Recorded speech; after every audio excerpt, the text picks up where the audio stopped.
What's up? What's up? This your boy Mark Curry from Hanging with Mr. Cooper. But you know what? Now I'm hanging with the homie PoPolitickin. You know how he do. Self-help hip-hop. That's right. Say that again. Say that fast. Self-help hip-hop. That's what's up. He representing San Diego, Oceanside, anything with a beach he representing. That's right. He's trying to preserve hip-hop culture. You know what I mean? I like that because we need to preserve it because pretty soon the youngsters ain't going to even know what's up. You know what I mean? He's also introducing future stars. So get at him. He got a podcast. He's deep. He's po-po. You know how you do it. PoPolitickin. You spell that, that's P. How we feeling? Peace out. PoPolitickin.com. Yeah. This your guy Truepa the Don on PoPolitickin, baby. Y'all already know what it is. Tune in, man. What's up?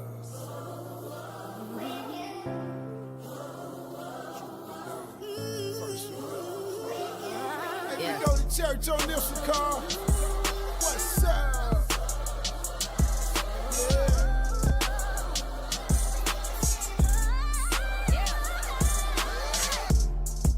I do it for the north side.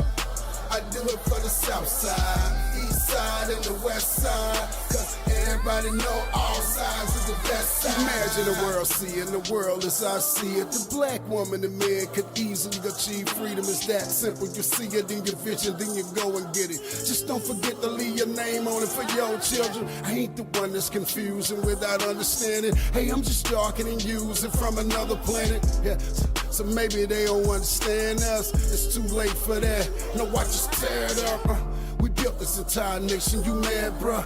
Through the blood, that sweat, tears, and laugh, cuz they can't get rid of us, they need us. Ask that black guy at Apple what he think of what I'm speaking in the globe. No, we got a dodo in the OO and Ren issues the warrant. He's putting it Mar-a-Lago. Ask the world explode. He just look and behold, like the northern he grow, like the shorter he grow.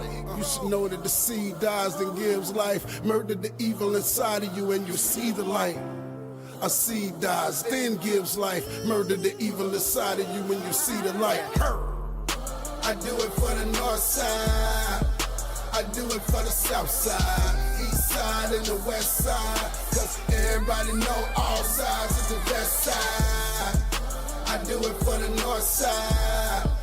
I do it for the south side, east side and the west side. Cause everybody know all sides is the best side. Let's do it for George Floyd, ride for Sandra Bland, Ray Sean Brooks, time to take a stand.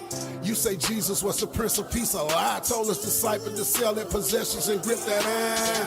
Second Amendment, don't worry, you should bear in mind. I cannot bury a desert, so yes, I'm bearing mine. Anybody tell you something different, you know that they're aligned. We cannot live in the cold world with no fires. Can I breathe? Like taking my last breath with people milling around and entertained by death. Please, put the flicks down to help you see this racist ass pig. Got his knees on my neck, make the world feel it. Look at how we got the glow spinning, kick the devil's ass so bad he begging for forgiveness. Shout out to Mississippi, you took that flag down. Forever in my spirit, time to press the gas now. Take some money, get power those who know you, and hold his ass to the torch like he owe you. They say COVID-19 will be gone real soon, like it's something that they already knew. What's up? I do it for the north side. I do it for the south side, east side and the west side. Cause everybody know all sides is the best side. Welcome back to PoPolitickin.com, your home for self-help meets hip-hop. Make sure you go on Spotify, we're on Apple Music, Google Play, YouTube. Type in PoPolitickin, listen to some of my interviews since 2008. 1212, I'm in the place to be with Truepa the Don. How you doing? What's up? What's cracking? Chill, why you call you Truepa the Don? It's actually Truepa. Oh, Truepa. I'm just saying it wrong. That shit say, I thought it was Truepa. My word. Well, it's actually a spin from like trooper, like a paratrooper or something. Mm-hmm. And it's more so it plays on the definition than the spelling. You know, a trooper is an individual who is trained to go through thick and thin and yet survive through all these challenges and live to tell it. But not only that, but he's able to, because he has gone through so much in life, he's able to teach it and make others just as tough when it comes to striving and succeeding in life. You don't give up. A trooper is just what it is. He gets the job done. He gets the mission.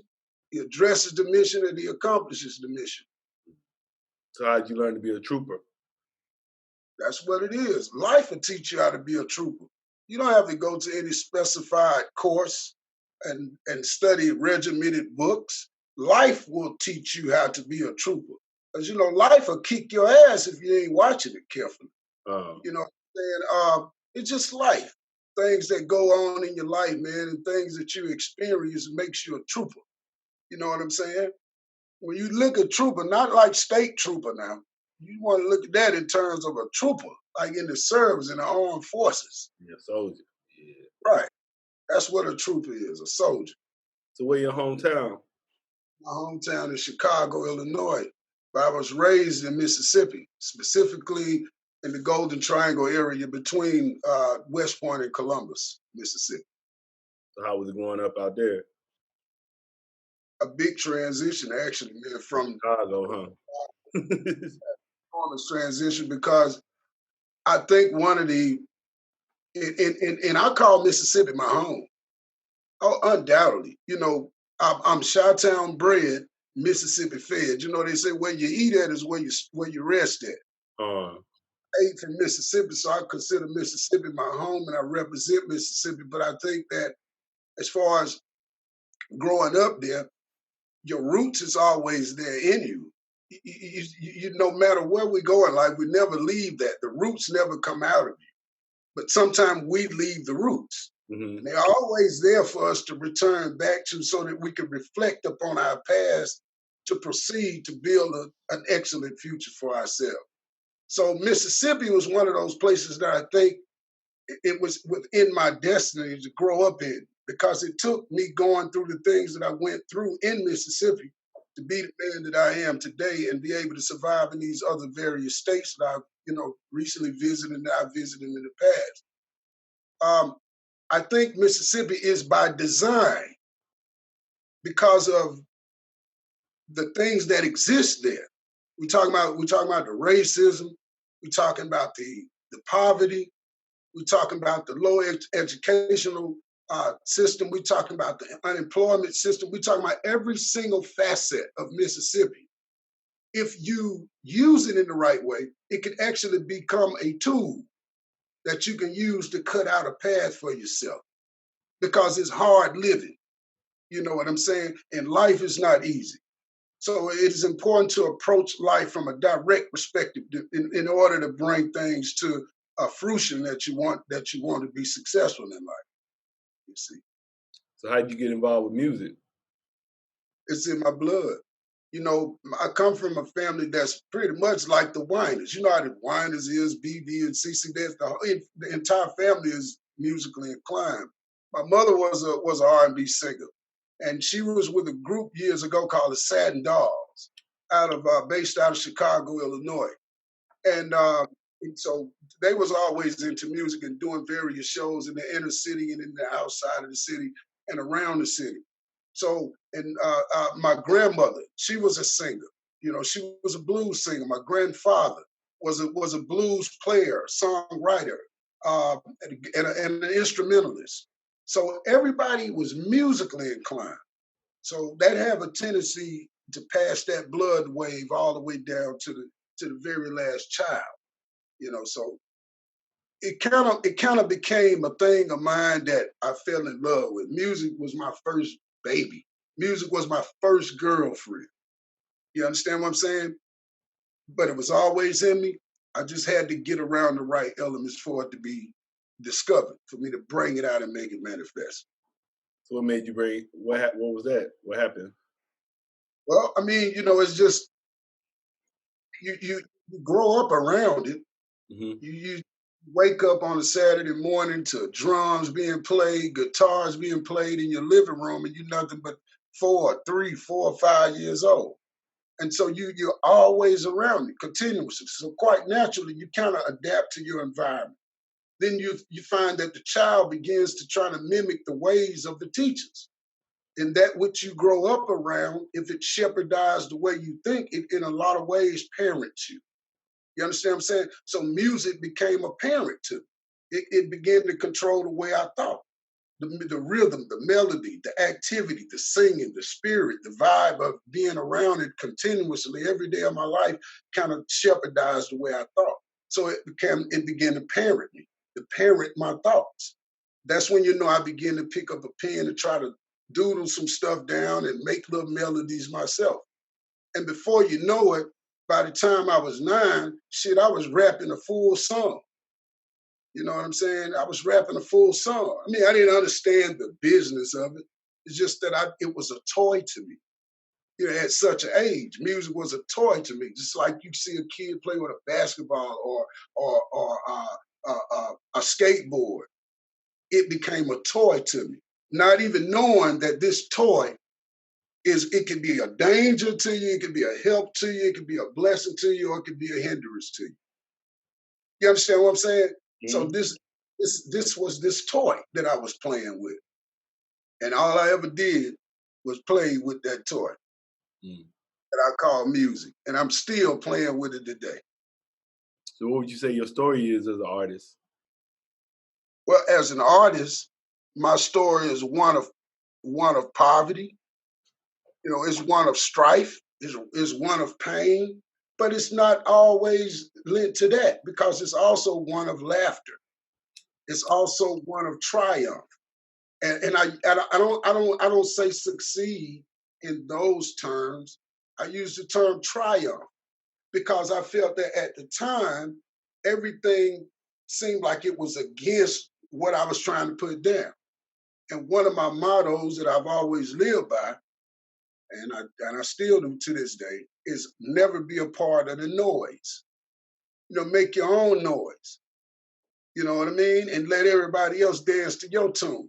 But while everybody else is singing at a certain rhythm, how am I going to stand out and how am I going to create waves if I'm singing the same tune that everybody else sings? And that's what. What are you saying? I'm sorry? No, I said what you were saying. I'm saying that's what it's all about. Creating your own wave, creating your own motions. And that's what I was able to do. But at the time, you see people standing outside the circle, looking in the circle. They can see you building. They can see you edifying on something. They don't know what it is. They don't know where it's headed to. They don't know where it's going. But they see you building on it. And they see you working hard on it. And they see you diligent at it.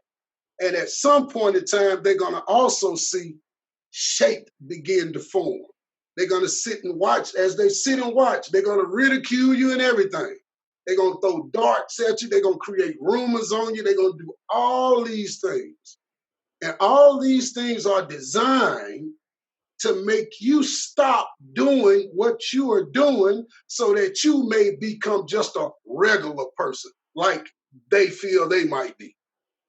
Because everybody got this old saying is that, if you give me $10 million, I'll be satisfied. I ain't interested in getting rich. Well, if you're not interested in getting rich, what are you doing it for? You sound like a preacher. You a preacher or something? You sound like a preacher or something. A motivational speaker or something? You a motivational speaker? Nah. Well, I mean, on a lot of my videos, I always say that, and brother T-Mo, he can attest to this. On my videos, I always say I am not a preacher, nor do I subscribe to any form of priesthood. But it don't hurt to be educated. Oh, heard that. It actually helps to be educated. So how would you describe your style? My style as far as what music is concerned? Yeah, it's music. To me, if I was standing outside myself, I would say it's a more realistic approach to things. If I'm gonna talk about a club, you're going to find that it's going to be a more realistic approach. If I'm buying the bar, I'm talking about it, I'm actually buying the bar. You know what I mean? It's not a more fantasized type of approach like you getting from a lot of these guys. They're telling you, we up in the club, whoop de whoop and whoop, and this nigga drive a Ferrari up in the club. You really drove a Ferrari up in the club? Yeah, I know, right? I rode a Ferrari up in the club. I drove a fucking Ferrari up in the club. I mean, what my point is that it's realistic music. And that's what I've always tried to do, is to dispel that mythology and that myth in music that you just got to be phony in order to be accepted. Now that do seem like the deal, though, that you, in order to be accepted, you got to be fake. You can't be real. And if you really want to be honest, that's how the music industry is. That's the idea that it promotes in an artist. I know I've been signed a couple times, so I know how they promote. These people that signed your check, you never see them. They are afraid of gangsters. They don't like crooks. They don't like thugs, but they know that shit look good on camera. You won't see them around no gangsters. And the type of gangsters that you may see them around are politicians. Yeah, I'm gonna say suit and tie gangsters. I'm saying, who was you signed to? You said you were signed a couple times. Who was you signed to? My first deal was in 1999 to 2002 from Selected Records. Selecto Hits was our distributor based out of Memphis, Tennessee. Selected Records is based out of Lansing, Illinois. I was just actually getting out of prison and got signed the following year. You know, it was like 99, it was 2000, then it got signed in 2001 back in Chicago, in Lansing, Illinois. That's where the label was located at. And I released Wages of Sin. And at the time, it was my first professional studio recorded record. I did All for Mama, which was one of the big singles off that label with Gemini. I don't know whether you're familiar with him, but Gemini was a part of the group called Men at Large. Mm. And they was a very big group. I think at the time they were signed to Uptown. They think that song I Miss You, right? Wasn't that them? Yeah, that's the record. Him and Dave. It's a good friend. Those are my that was my shit. They were real good friends of mine, and they were associates of the label that I was on, which was Selected Records, and there was a lot of crazy shit going on with that, which was I was actually supposed to have been the next big, huge thing that came out the South at that time, but because of mismanagement, paperwork crazy, and people doing behind the back shit. It fucked my entire thing. I'll tell you one incident that happened. Now, I ain't gonna mention no names, but because I can't mention names. Right. There was a time when this major label, it was Columbia Records, is what it was. They had a showcasing at this place called Chromium Night Bar in Chicago. And I was invited to do my showcase by an exec at Columbia. Well, my so-called A&R director at Selected Records told them that they didn't even know me. What was that? Yeah, he told an A&R at Columbia that they didn't even know me. Yet I'm on the label. They're making money off my music. I mean, it was just all kind of crazy shit, man. It was just all kind of crazy stuff. So that kind of made me, withdraw. So as a result of mismanagement, selling 30,000 units off Selected Records, I feel like if I could sell 30, I could sell 50,000. That's at least what, gold? Mm-hmm. Or is it 500? It's gold, right? Yeah. I think gold 500,000. 500,000. And a mill is platinum. You're right. Yeah. I mean, my point is that if I could sell that amount of records with a machine, even though it was a indie label, but it was one of those indie labels like Top Dog Entertainment is today. I could have easily went gold. When I got a friend, I ain't gonna mention his name, but y'all know him well. He got signed to Motown Records at the same time. He sold 8,000 units. They kicked him off Motown.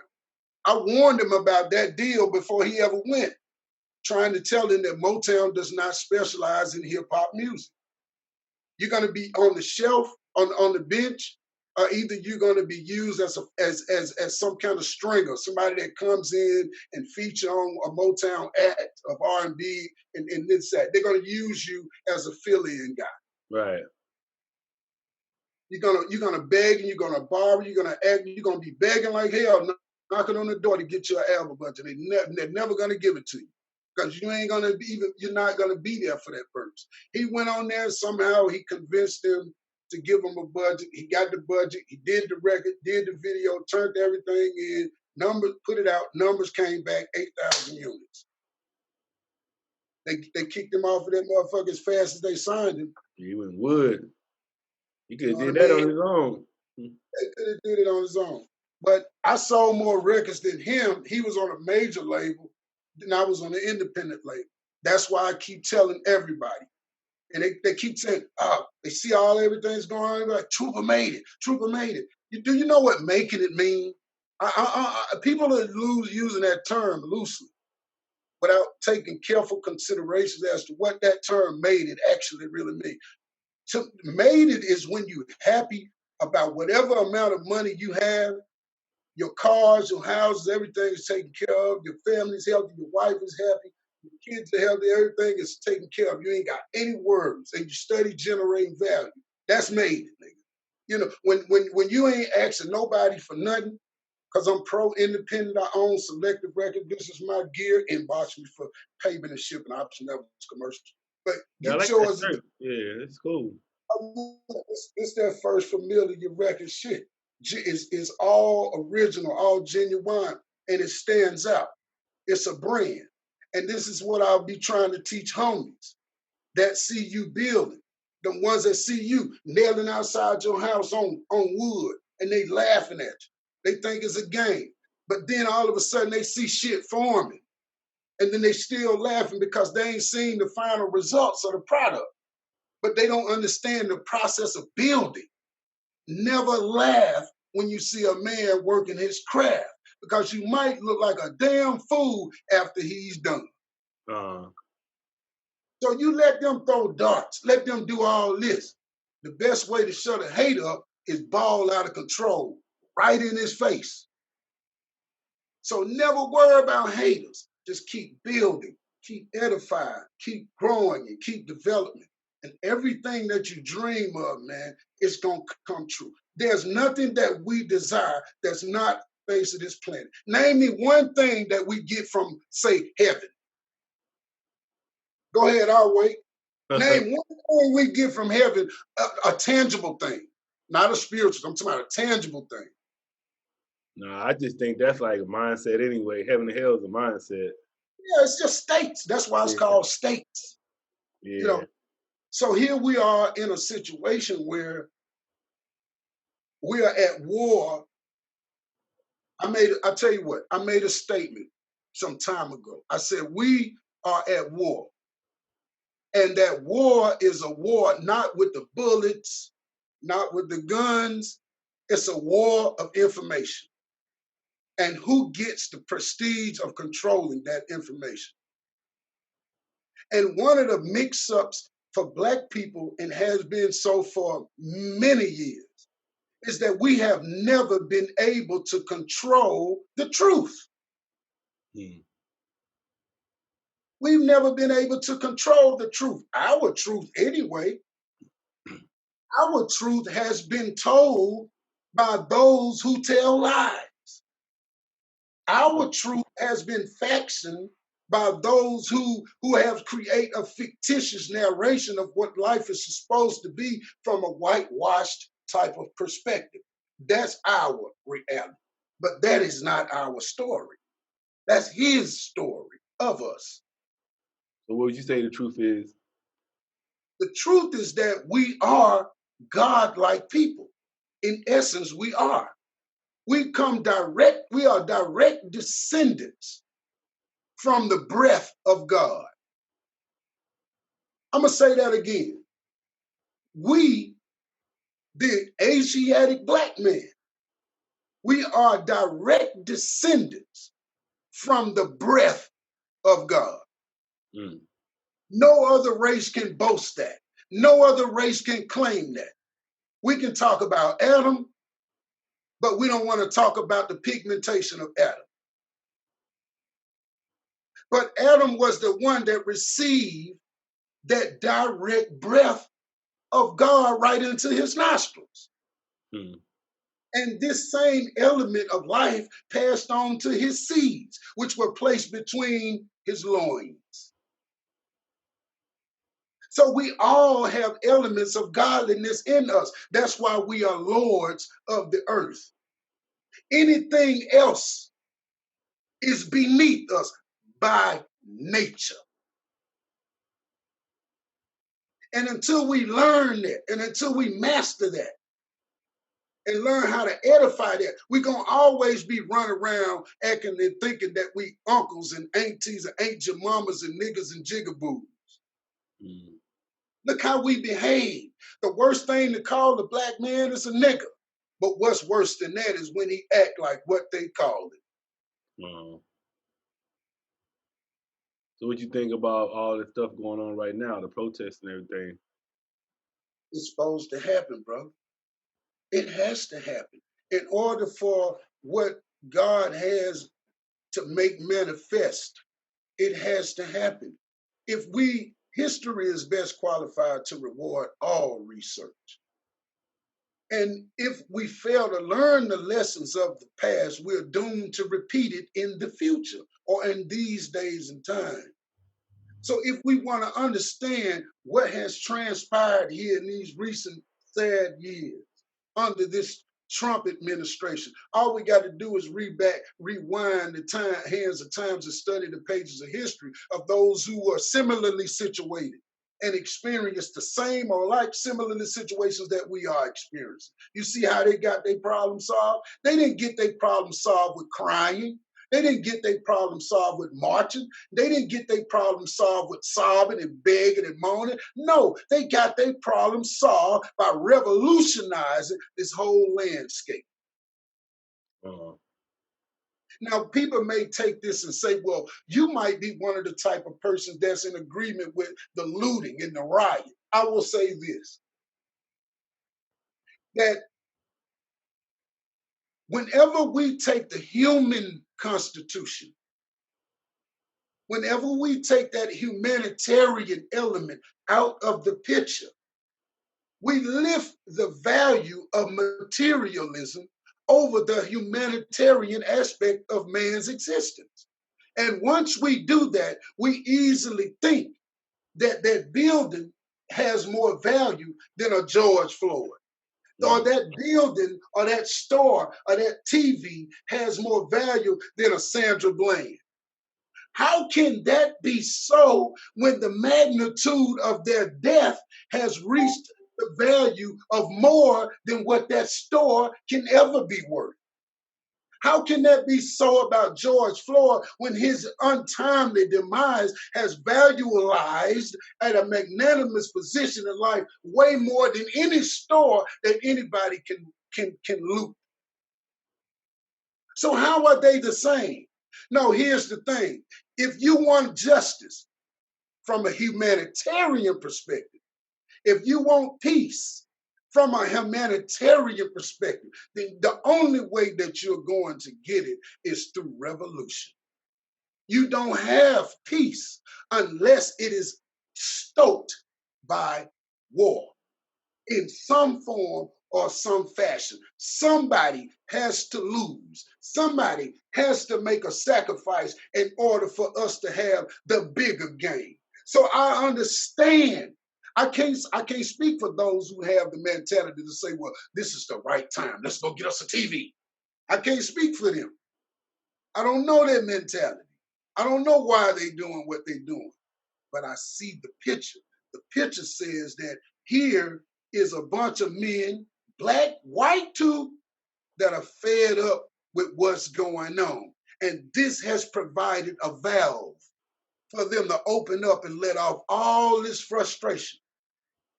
So if I was the people, I'll keep doing exactly what I'm doing now until they comply with peace. And that's the only way you're going to get it. It's doing what you do. You see, they got to understand it now, don't you? Yeah. You see, they taking flight. Now imagine if nobody looted. Imagine if nobody broke in any stores. None of that happened. Everybody just being peaceful. Wouldn't have been no change. Everybody, huh? Wouldn't have been no change. There wouldn't have been no change. Everything back to normal the next day. Well, they say the squeaky wheel always get oil, right? If you get squeaky, you don't get nothing. They should keep riding on you, shit. Just hit a man in the pocket. You ain't got to slap him. Just hit him in the pocket. And that's all these brothers and sisters did. They have taken back what was taken from them. But you know, people don't look at that in that perspective. They don't look at that in that perspective. You know what I'm saying? So I think that Trump is definitely a pawn. He's a pawn in the personal fantasy of God. What you mean by that? Yes, sir. He's a pawn in the personal fantasy of God. God is using him to bring about a quantified, unified position of the entire human race. Now, you got to be careful, though, because we got to understand what we're dealing with. Now, I know a lot of people that know me don't want to hear me say this, but I got to say it. But we're dealing with a devil. You're not dealing with no human.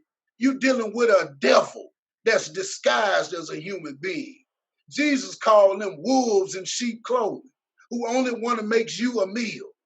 That's all they are. Here you screaming peace.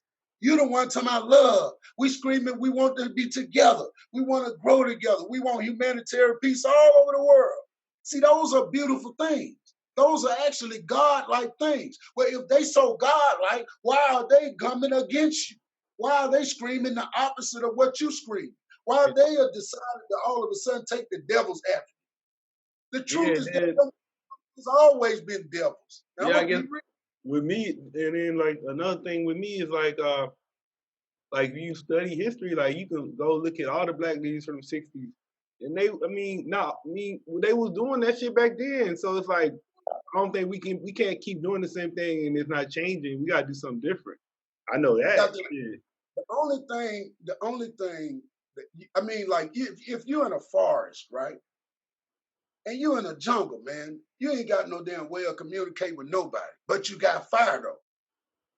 So you can make a light up in this motherfucker. Somebody gonna see you when they see that smoke. All right? Okay. So if somebody keep hitting you, man, and you tell them, please stop, sir. Don't do me like that, sir. I'm a human being just like you, sir. And this motherfucker insists on doing the same exact thing. You ain't getting his attention until you knock his ass out. All right? So what you got to do is you got to turn all that power into force, a moving force. And when you turn all that power into a moving force, it don't know no back step. Only thing it want to do is go forward. So anything in the way gonna get rolled over. You say what you think about? I'm gonna ask you about I got a friend I be listening to sometimes. He's mixed guy, so he always brings up like black on black crime and stuff like that. He was saying like black people the problem, like we killing ourselves. We shouldn't worry about them. We gotta get ourselves right first. I'm gonna say this right here, man. For maybe that brother and other brothers who might possibly have an understanding about what I'm just going to say. We got to understand, brother, that many of us have mental problems. Mental problems that we don't even have knowledge of. Many of us have psychological issues dating from the pen of slavery that's passed on from parent to offspring, and we don't even know it. Ask them why they killed each other. They can't give you a legitimate reason other than to turn your attention to some tangible objective that they had. When the real issue is that you killing each other because you were taught to kill each other. You murdering each other because you were trained to murder each other. You killing and destroying each other because this was your lessons in the class of life that you graduated from. No one kills one another better than we do because this is a lesson that has been taught. And in order to reverse the process, at some point in time, you're going to have to either educate, re-educate the killer or take the killer out. Yeah, so who taught them? Life. The life that white people has fiction and fashion for us in this country. Mm. The nature of that which was given to us from slavery all the way through offspring. You know, in history, we weren't known to murder each other in Africa unless it was a tribal, territorial, life-bound thing. We believed in the law of equality. That's our original law. If you kill me, my family has a legal right to demand the life of the one who killed me. And that's what I believe today. So I'm not going to go to no courtroom when you kill my son. I'm going to wait a little bit and I'm going to come kill your son. That's the natural law of God. But because we live in a capitalistic society, I guess that law trumps the law of God. It's called the law of equality. In Islam, the word is called qiyas. Qiyas. Qiyas is the law of equality. You have, and the law is a big digest on it. If I kill your son unjustifiably, you have a right to demand the life of my son. And if I don't have a son, then I have to pay in expiation whatever amount of your son's burial is to your family. This is the law of God that keeps the bonds of humanity together. This is what happened when we got away from the natural law of life and began to succumb compulsorily to other laws that took us out of our natural state of existence, man. And now most of us act like savages because we have been removed from the natural laws of God and how we should live. What's some more than natural laws? Well, you have a lot of them. Like, for example, water has a law. There's a law on water. Never waste water. These are natural laws because the water that you waste can quench the thirst of a person that might be parched. You could save a life with the water you wasted. It's a disrespect to all of the elements, hydrogen as well as oxygen, that is used to sustain your very own life. Mm. So if we have no respect for the things that keeps us alive, then maybe they should be taken away and given to someone that will respect them and honor them. Mm. See, these are natural laws of nature. Every blade of grass has a natural law. It has its own defense mechanism. That's why it's called a blade of grass. If you pick it up the wrong way, it will cut you. Mm-hmm. So what makes these people think that they can continue to oppress human beings who have a natural mode of defense unless we strike back? That's the human nature to do what these brothers and sisters is doing. And that's the part, my brother, that they don't understand. That's why you got everybody making comments. That's why you got everybody saying certain things, because they don't really understand what's going on. But the same thing that we are experiencing has been going on for years in the past. Mm-hmm. They left us a criterion that we can use as an atlas. If we follow those guidelines, we can straighten this shit out too. We already getting to the point. But it's going to take hard work. It's going to take sacrifice. And that's where your problem come in. That's where your problem come in. Nobody wants to work and make sacrifice. But they want the goodies, though. Sacrifice from who? Well, I mean, sacrifices from a lot of things. Like, for instance, we might have to sacrifice this American economy. But before we can do that, we must come into our own. Mm-hmm. You know, you can't throw away the old food when there's no new food available for you. Yeah. You got to eat that and get fat and strong and build your muscles up off that, and then proceed to create a new thing. Yeah. Start Until working on your own garden at home, right? there you go, man. Until we begin to cultivate our own soil, own a piece of our own earth. Everything, originally I asked you a question. I said, name me one thing, a tangible thing, that did not come from this ground that we walk on, this earth, terra firma, Mother Earth. One thing, and no one on earth that you ever know will able to give you one. Because everything that we have, all the way from computers to lights to dog food to hairbrushes to combs to toothbrushes to cars to tires to trucks to cups, comes from terra firma. It's called Mother Earth because in it, it gives birth to everything that life has to offer us on this earth. Mm.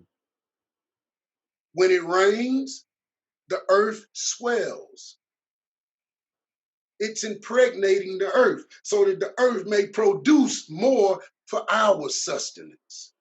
God don't need the earth. He was here before the earth. So he don't need the earth to sustain it. He don't need the sun. He created the sun. So logically, he was here before the sun. So if we want to understand this why it's so important for us to understand who we are, then we need to understand why God created us. Because he damn sure don't need us. He existed before we existed. So he don't need none of us to sustain him. He is here in the beginning and will be here in the end. So why did he create us? What's the purpose of man? Our purpose is so that we may simply do one thing, and that's to reflect the greatness of God. That's all. God created man because he has never seen himself before. That's why we are created in the image, the likeness of him. So what is an image? What is a likeness? It is a reflection or a refraction from an object placed there before it. So until we begin to reflect the image, the attributes, the qualities of God, me, myself too, the qualities such as love, peace, justice, equality, mercy, caregiving, kindness. He's the most merciful. We're only capable of being merciful. He's the mighty, the almighty. We are only capable of being strong. So you see how God-like we are? Not that God has a head and an arm and a leg. Those are called anthropomorphic ideas. Anthropomorphism is the tendency to perceive God after your own likeness. Yeah. That means you are an idol worshiper. I was gonna ask you what you think about aliens. What do you mean, like Mexicans? No. No. Black people? Extraterrestrial. I'm trying to give you something. They want you to think aliens are monsters. They want you to think aliens are okay. Well, if that's an alien, then what are these Mexicans? What is black folks? What is Puerto Rican? Are they not aliens? We are all aliens. The only ones that is not an alien is Indians, the natives. But you're thinking about a space thing. I know where you're trying to direct it to. You know, space, cosmos. Oh, so you saying that's what they talking about? What you saying? They just trying to cover it up with words. It's called tricknology. But there's another alien though. So which alien are they referring to? They just trying to teach you a slick way to not like people who are foreign. Mm. But they use tricknology. You got to understand, my dear brother, The people who did this shit to black people were not dumb people. They were scholars, man. They were doctors of medicine, scientists. You know, they were people who had scholastic acronyms behind their name. They knew what they was doing. And that is the devil. You have to understand, when you do something wrong and you consciously know that it's wrong, while at the same time knowing the outcome of the wrong situation, and you continue to do it, you are to have taken on the role of Satan right then and there. No one can say the devil made me do it unless they open up and let the devil come in. How can the devil do something to you and he's standing outside of you? Unless we must admit that in order to make you do it, he got to be in you. Oh. I'm going to be quiet, man, because I might start making some sense, my dear brother. Yeah. Nah, we had a good interview, man. Yeah. It was an awesome interview. You had to come back on a little later. Yeah. And this is a great thing. I hope you share this with people. And this is a real good platform that you have, man, you know, that people could actually use and probably learn from. Then I'm sure that there are some of your viewers that would have a lot of questions or what have you. And that's a good thing, because questions is one of the first plateaus of learning. You know, so hey, it is what it is. I'm always happy to lend the ear and to lend information if I'm able to, man. I appreciate the opportunity. No doubt. What's your social media? It's you can catch me on IG at Truepa100. That's TRUEPA and the number 100. You can also follow me at my fan page at Truepa the Dunn fan page via Facebook. I'm on Twitter. Man, I'm everywhere. In fact, just Google me and just follow the links, man. Just follow the links. What's up, everybody? This is Po from PoPolitickin.com. I'm into wholesale real estate. I did an online course and I thought it was pretty cool, so I want to share it with y'all. The name of the course is called the Varsity Class, and it's an online course that will teach you the tools to become a real estate investor. This course will show you everything you need to know about wholesaling properties and real estate that can potentially earn you $5,000, $10,000, $20,000 or more. So you can make a lot of money in this wholesale real estate. This is a good course to get you get your foot in the door. So you can change your life today. And the link is bit.ly/Po Homes. So bit.ly/Po Homes with an S.